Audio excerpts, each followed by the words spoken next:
इश्क मुर्शिद में सलमान साहब ने कभी ऐसा सोचा भी नहीं था कि फजल बख्श उससे धोखा दे रहा है। फजल बख्श की पहचान ही तो कोई और है। इसकी वजह से सलमान साहब अब समझते हैं शामिर सिकंदर अपने बाप की तरह करप्ट और धोखेबाज इंसान है। लेकिन सलमान साहब को हकीकत मालूम नहीं, शामिर सिकंदर और दाऊद खान में जमीन आसमान का फर्क है।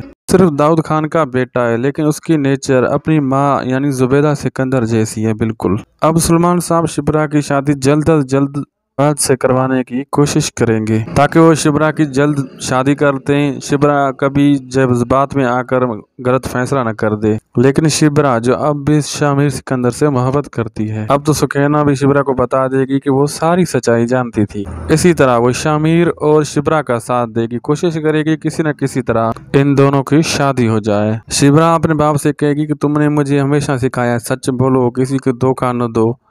अब मैं उसको धोखा कैसे दे सकती हूँ, यानी शामिर सिकंदर को। मैं उसके बगैर नहीं रह सकती, मैं उससे मोहब्बत करती हूँ। शामिर अब शिप्रा के लिए अपने बाप के सामने भी खड़ा हो जाएगा। मजीद ड्रामा रिव्यूज के लिए हमारे चैनल को सब्सक्राइब कर लीजिएगा। अगर वीडियो पसंद आई तो लाइक करना, शेयर करना न भूलिएगा।